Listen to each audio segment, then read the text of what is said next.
Didn't book a room for me on our family trip. My sister mocked. We reserved rooms for me, my husband, and my child. We're the real family. I calmly said, then I'll leave, and walked out. Hours later, after ignoring dozens of their calls, something unthinkable happened. On Thanksgiving morning, as I woke up in my Chicago apartment, the familiar anxiety crept into my chest. Another year, another family reunion. This year's gathering place was the Breakers, a luxury resort hotel in Palm Beach, Florida. It was our annual family trip, with all expenses covered by my grandfather. While doing the final check of my suitcase, I let out a deep sigh. I gazed at my reflection in the mirror. I'm Helen Walker, 33 years old, a research director at a pharmaceutical company earning $160,000 a year. Living alone in Chicago, I've steadily built my assets through careful investments. Money is important, but dignity is even more precious. My grandfather's words echoed in my mind. He's a successful businessman who made his fortune in construction. Everything I know about financial management, I learned from him. Since childhood, he enthusiastically taught me about investments and asset management. He's the only one in the family who truly understands me. In stark contrast is my sister, Catherine, a former flight attendant turned full-time housewife. She lives an apparently affluent life with her husband and 7-year-old daughter. However, this lifestyle wouldn't be possible without monthly support from our grandfather. Their high mortgage payments, car loans, and their daughter's private school tuition, everything is covered by grandfather's assistance. Still, Catherine's social media is flooded with glamorous posts. New designer bags, dinners at expensive restaurants, luxurious vacations. She seems obsessed with portraying a lifestyle that's far removed from reality. My parents are similar. George and Margaret appear to be enjoying a comfortable retirement life in Florida. But that too wouldn't be sustainable without grandfather's help. Their retirement fund planning, the deposit for the upscale retirement home, everything depends on grandfather. My parents have always been cold toward me but indulgent with my sister. That hasn't changed since childhood. During my college years, I covered my tuition with scholarships and earned living expenses through part-time jobs. Meanwhile, my sister relied entirely on our parents for everything from study abroad expenses to living costs. The disparity remains a painful memory. Become someone who can stand on their own feet. That was another of grandfather's sayings. I've lived by those words, studying and working desperately to become independent. I built my career in the pharmaceutical industry, grew my assets through investments, and created a life that needs no one's support.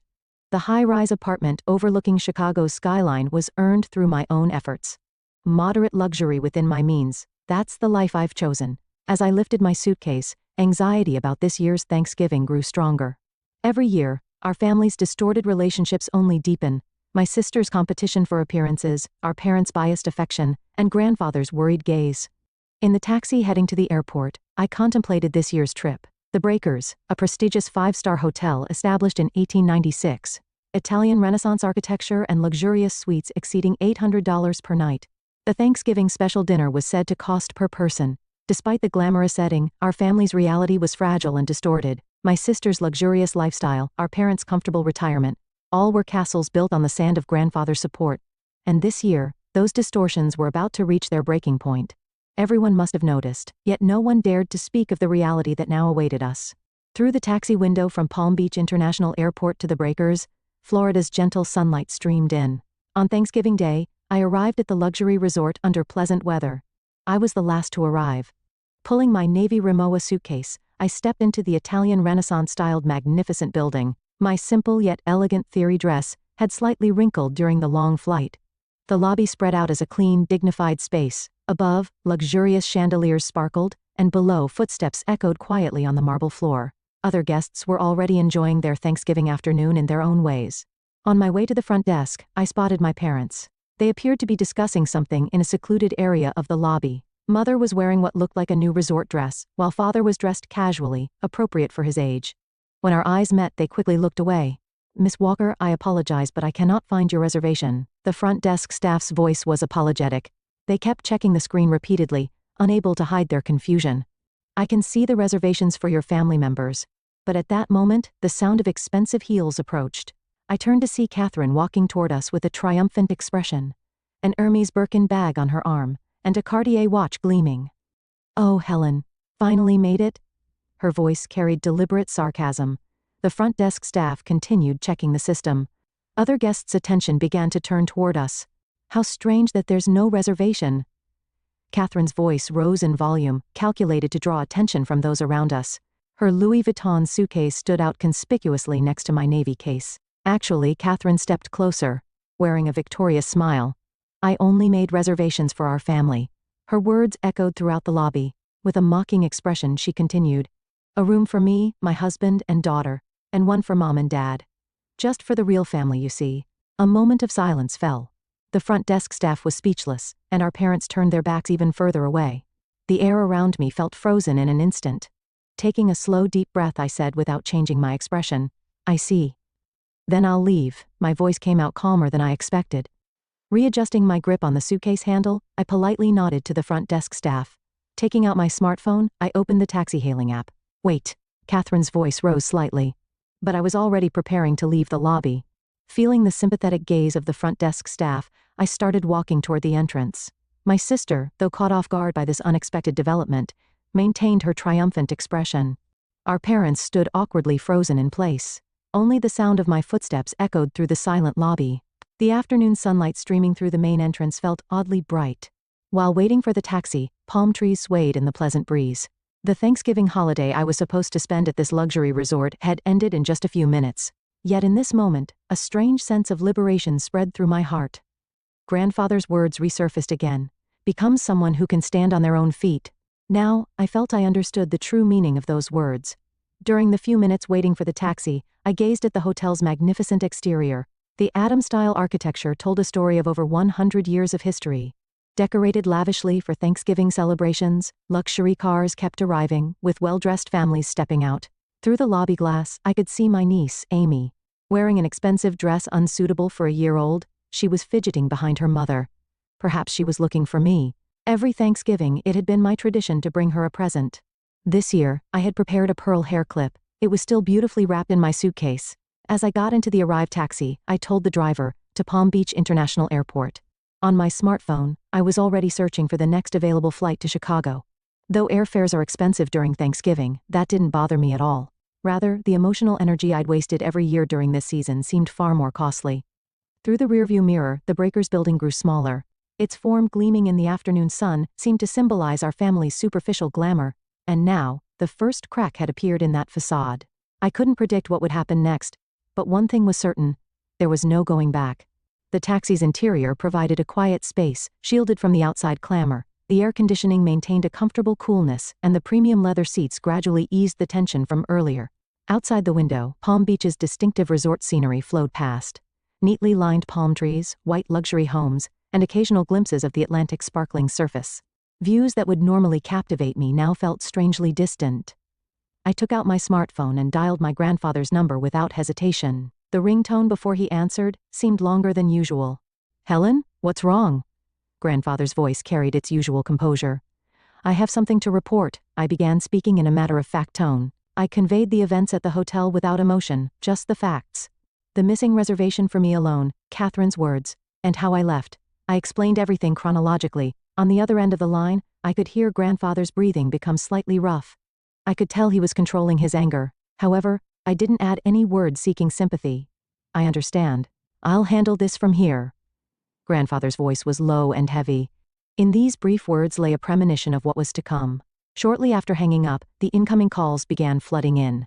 First from Catherine. Over 10 missed calls registered within 15 minutes. Helen, Amy wants to see you. She was looking forward to our annual Thanksgiving. Can't you think about a child's feelings? My friends are coming for dinner tonight.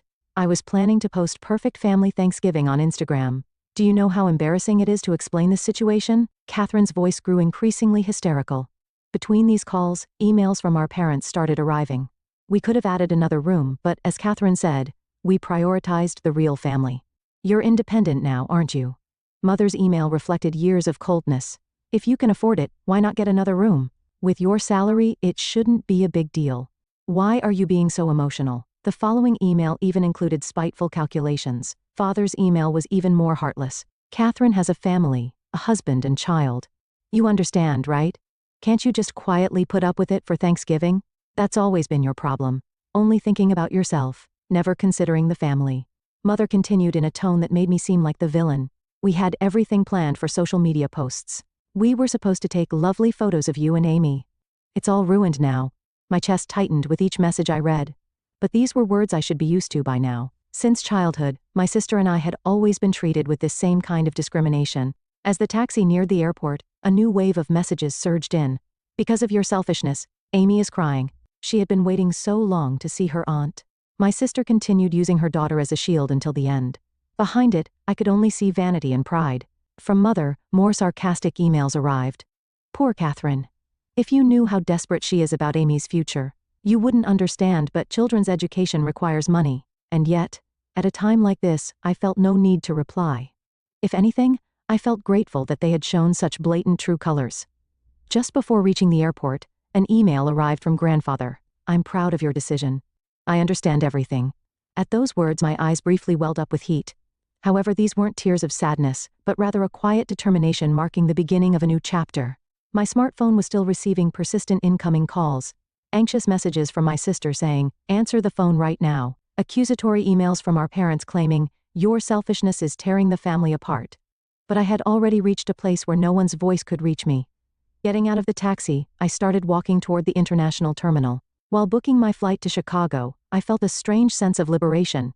This was the moment of being freed from the false real family. About 30 minutes after boarding the Chicago-bound plane, a new email arrived from grandfather. All family members were included in the recipients. The following is my final decision, to be announced. The email began in grandfather's characteristically dignified style. Today, on Thanksgiving, an incident occurred that severely damaged our family's dignity. The cruel treatment of Helen is an injury to the Walker family name and cannot be tolerated under any circumstances. Effective immediately, I am freezing all financial support to George, Margaret, and Catherine. I must remind you that your luxurious lifestyles are entirely dependent on my support. Those who have lost sight of family's essence, drowning in vanity and pretense, no longer qualify for such privilege. Just as I finished reading that part, calls from my sister began coming in.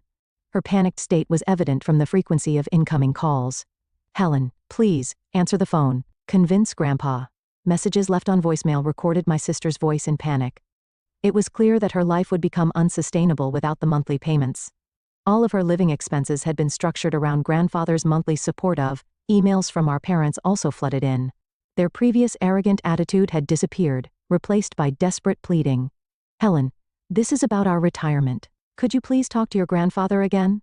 The $150,000 deposit for their reserved luxury retirement home would be forfeited, and their medical insurance subsidies would stop. Our parents seem to be panicking at the reality of their retirement stability crumbling in an instant. Do something. He'll listen if it's you, won't he?" Mother's email contained unfamiliar words of apology. "I'm sorry for saying such terrible things earlier. But this is a family crisis." I quietly turned off my smartphone. A vast sea of clouds spread outside the window. The perfect family Thanksgiving, photos that had been posted on social media every year would not be uploaded this year. For Catherine, that might be an even bigger blow than the financial impact. The plane was heading steadily towards Chicago without turbulence. The passenger next to me seemed to be contemplating Thanksgiving dinner preparations, browsing recipes on their smartphone. Normally at this time, I would have been giving Amy her present in the hotel lounge. After landing, when I connected to my home Wi-Fi in Chicago, there were over 100 unread messages. Most were from my sister, their content becoming increasingly frantic. "What am I supposed to do? I won't be able to pay the loans. What about Amy's school fees?" Emails from our parents had also grown more serious. "We might not be able to get the retirement home deposit back. What are we supposed to do now? I can't sleep at night thinking about the medical insurance." However, what drew the most attention was grandfather's final notice sent to all family members. "This measure is irreversible. Consider it the consequence of your own actions. Any objection to my decision will result in the termination of all remaining support." I calmly read through the incoming messages. Their formerly arrogant attitude had completely changed to desperate pleas. Never before had each family member's true nature been so clearly revealed. Setting down my smartphone, I brewed tea in the kitchen. By now, I would normally have been enjoying the hotel's luxurious dinner. A Thanksgiving special course worth $200 per person. Remembering that amount made me smile slightly. Every year, my sister's family had posted about this lavish dinner on social media. Yet in reality, they had been struggling even to make monthly credit card payments. A new call came in, this time from my sister's husband. Mixed with panic and confusion were words criticizing his wife's spending habits. It seemed cracks were beginning to appear in their marriage as well. More specific pleas arrived from our parents. The retirement home won't refund the $150,000 advance payment. Medical insurance will be self-paid from next month. Because of you, our retirement Following those words was a repetition of defending my sister and criticizing me. It was as if they hadn't learned anything. I took a lemon from the refrigerator and added it to my tea. Tomorrow, I would return to work as usual. New research data analysis awaited in the pharmaceutical company project. $160,000 annual salary steadily accumulated investment trusts. A stable life foundation built by my own efforts. Outside the window, Chicago's night view quietly sparkled. The lights of the high-rise buildings were like stars. Suddenly, I remembered my own credit card statement. Full payment every month. Moderate luxury within my means. No debt. Grandfather's favorite saying came back to me. Vanity is for others, savings are for yourself. In this city, I had carved out my life through my own efforts. As grandfather said, I had become someone who can stand on their own feet. And now, I deeply felt that choice had been the right one. From my smartphone, incoming calls continued to ring. But they were voices that would no longer reach me. 2 weeks after Thanksgiving, in early December, Chicago was blanketed in its first snow. Days were spent immersed in new projects at the pharmaceutical company's laboratory. Amidst the unchanging daily routine, my family's situation had undergone dramatic changes. The changes were first noticeable on social media. My sister's Instagram, which had been updated almost daily, had suddenly fallen silent. Her last post was from the day before Thanksgiving, a photo of her Hermes bag at an upscale restaurant, tagged with a dream lifestyle. The comment saying what a wonderful life now seemed painfully ironic. Emails from father finally showed genuine remorse. I'm reflecting on our years of extravagant living. We spoiled Catherine too much. And we were cold to you. I'm sorry. Similar messages arrived from mother. With their medical insurance subsidies cut off, they were finally realizing the true cost of healthcare. Our pension alone is nowhere near enough. I finally understand how luxuriously we were living. Catherine's situation was even more serious. I received an unexpected call from her husband. I've discovered hidden debts she kept secret. I'm shocked by the credit card bills. We can't maintain this lifestyle anymore. With grandfather's support suddenly cut off, their facade of affluence was rapidly crumbling. We're considering moving to a cheaper house. Looking at public schools for Amy too. Catherine cries every night, his voice mixed with exhaustion and resignation. Their marriage itself seemed to be in crisis. In contrast, my life remained peaceful. I arrive at work at 8 a.m. and return home at 6 p.m. Weekends are spent attending investment study groups, reviewing my savings management, continuing my life within reasonable means. Just yesterday, I was promoted to team leader for a new research project. My salary is expected to increase gradually. Investment trust operations are going well, with no worries about the future.